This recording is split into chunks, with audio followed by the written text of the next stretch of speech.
Greetings, survivors and friends, I'm Shadowfrax, and welcome to Concept Limbo, episode 20. The big 2-0, eh? Suppose that calls for some kind of special episode or something, doesn't it? Nah. Only joking, course it does. I've spent the last 19 episodes dissecting concepts for Rust from both Face Punch and you chaps, and I'm chuffed to say that not a small number of them are now firmly part of the game. To make a few honourable mentions, we now have compound bows, targets, flamethrowers, barbecues, fridges, searchlights, tuna can, wall lamps, diving gear, heavy armour, hair and beards, pies, chainsaws, flares. Hang on a second, not pies.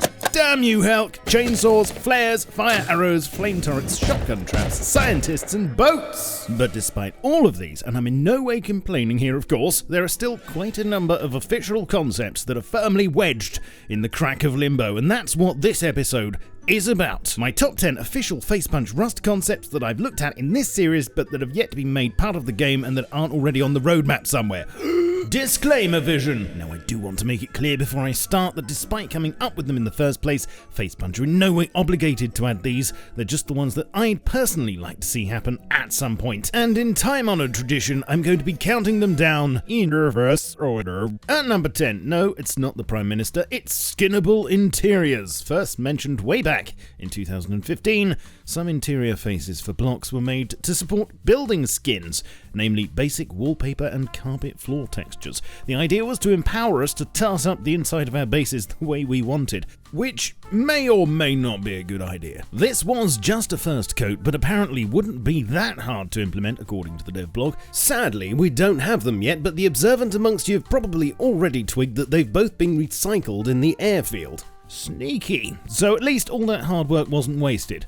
Much. On a related note, skins for gates were also on the menu at around the same time, but yet again, these are still in limbo. Number 9, bicycles. Unless we happen to be the recipient of a sedan via some friendly admin abuse, we generally have to rely on our own pins to get us from A to B on land.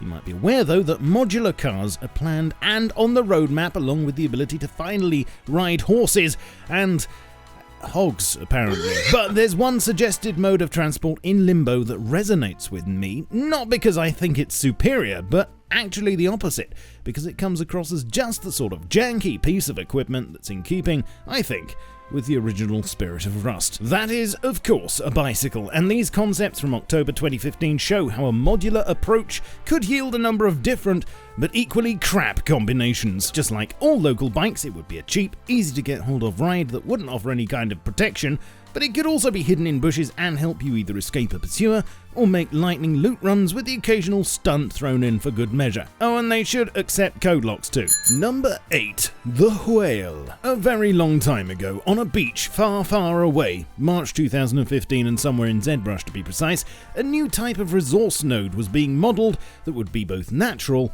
and long-lasting, probably organic and fair trade as well, and that was the dead beached whale. Not only would this add some variety to our otherwise landmark-free beaches, but it could provide the answer to our wildest low-grade needs. Well, work on it seems to have been abandoned shortly after. I was actually reminded of it only a few weeks ago when X-SEIDE-T, a member of my Discord, produced his own concept art for it, this time with a blue whale rather than a sperm version, and yielding huge amounts of fat, bone, and, even though it's a mammal, fish meat. Whales are so versatile. Number 7, corpse rot. When a whale dumps its cadaver on your local beauty spot, it's big, smelly, and proud of just how much potential it has to stink up the place, plus the burden's on you to get rid of it. However, when a player shuffles off this mortal coil, sooner or later, they'll just morph into a nice, neat camo backpack and hide in the grass. Now this is all very tidy, but isn't exactly the most realistic or satisfying way to tackle corpse disposal.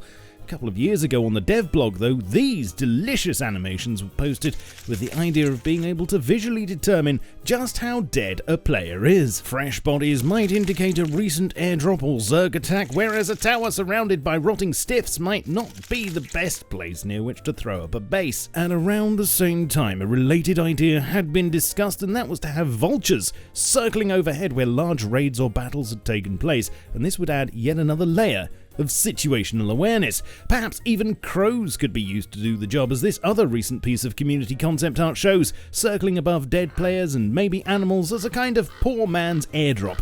Besides, birds for scale are just cool. Sadly, we're stuck with flies and backpacks for the time being though, and corpse rot is still very much moribund. Number 6. Musical instruments. This one actually started with the community, at least to the extent I'm talking about it here, and grew out of a feeling of lost potential when it came to the guitar. With the way it works, unless you're running some sort of script, it's almost impossible to crank out a decent tune on the thing, and forget trying to play in a band. I wouldn't mind so much, but you can't even hit someone with it. This led to quite an in-depth post on Reddit by one community member calling not only for some kind of quantization, but a few other instruments to add range to the music, such as drums, a horn, and a flute. The team got all inspired by this, and just over a month later in April 2016, some models for a jerry can guitar, horn, and flute were nearly finished. No sign of a drum, but 3 out of 4 ain't bad. And that was the last we heard of them. Number 5. Skulls on spears, or skulls on pikes, spikes, or any one of a number of other long pointy things that happen to be to hand. So perhaps I'm cheating a little bit here, as the only real concept art from Facepunch about this was as one of a number of ideas pitched for player-made decorations in 2015 and 2016, and it was never anywhere near as concrete as the others I've mentioned so far. Regardless, this must rank up there as one of the most requested features I've seen, and being able to collect the skulls of your enemies and friends and fashion them into some sort of attractive display seems quite a reasonable request, especially if they had their names printed on them or name tags that were visible above.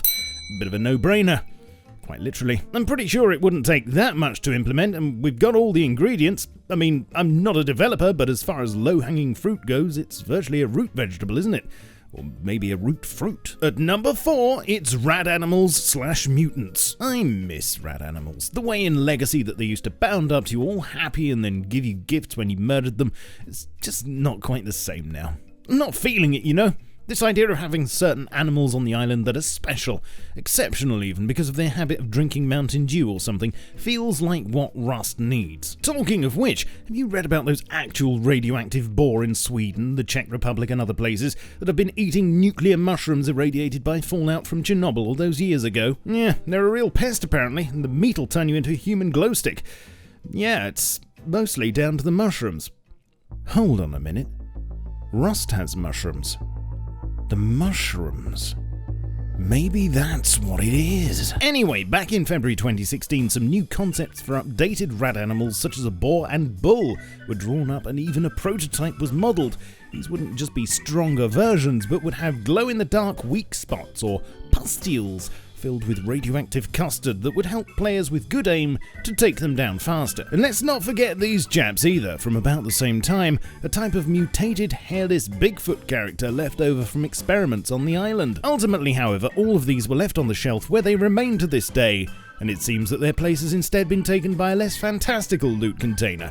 Enemy. Number 3. Harpoon Guns. Thanks to our new diving gear, Jacques Cousteau roleplay has become much more accessible these days, but still, it feels as if something's missing. And I don't mean sharks. Although, yeah. Anyway, what we really need now is some decent aquatic-themed weaponry to accompany us on our trips to the deep. Going all the way back to 2014, these were some of the very earliest concepts for Rust weapons and weren't necessarily going to be limited to underwater use. In fact, with attachments such as grappling hooks and plungers, these could well become a roof camper's nemesis in the right hands. They could also be a fast and dirty alternative to scaling a base with ladders. For all their coolness though, after the initial concepts, no more was ever heard of them.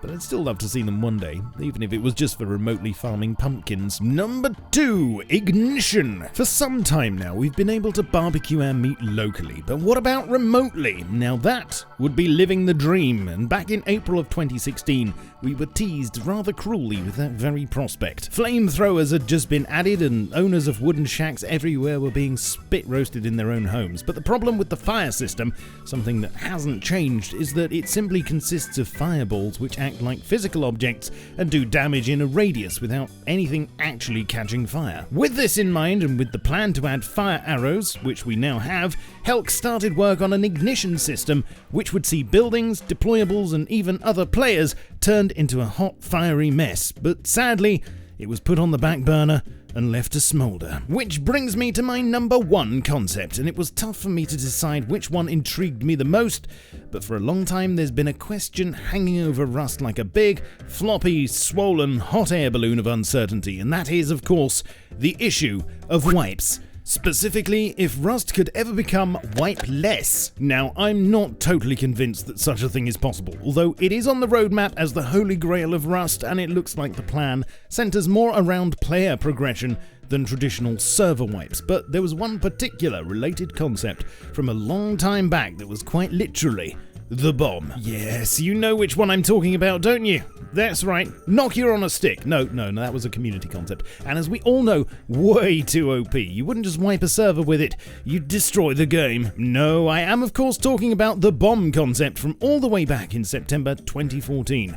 Actually, I'm assuming it's a bomb. It was never explicitly stated. It could have potentially been an epic loot pod of some kind which would open when the counter reached 0 to reveal the ultimate pie, or Half-Life 3 or something. But let's just say, for the purposes of this video, that it is a bomb and that at the designated time it'll wipe clean the entire island in one glorious big bada boom. Now this is all very fun and would make for a great wipe party, but I think there could be some extra layers here. Now we have bandit and scientist factions on the island. Maybe one side could be trying to disarm it, and the other could be trying to hurry it up. Why? I don't know. To be honest, just the concept intrigues me, and I think you know me well enough now to say that's a big interest of mine. Now, if you're wondering to yourself, why didn't Shadow include X concept? Well, it's probably because it's on the roadmap anyway, or just that it wasn't one of my favourites. And because some of you inevitably will be going, oh, so you're one of those top 10 channels now, are you? Just because I've listed 10 of something, I will make an honourable mention of one more. Call it 0, which is also about the same percentage chance of us ever seeing them in the game, since Helk well and truly quashed the idea at the beginning of the year, and that is, of course, the caretakers. You see, despite allowing us to carry several tons of stone between our arse cheeks and fix a bullet wound to the head by wrapping a bandage round our arm or eating a pumpkin, Rust is, at least visually and tech-wise, very much supposed to be grounded in the real world. It just isn't ready for some kind of ED209 style enemy, no matter how much fun that would be. And if Elon Musk doesn't get a move on soon, it doesn't look like we'll ever see that level of tech in the game.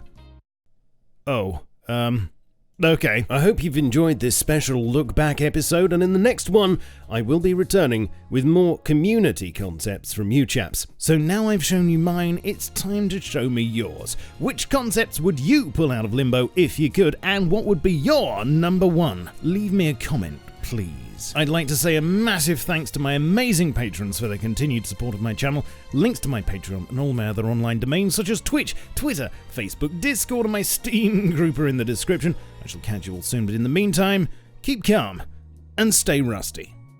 Cheerio!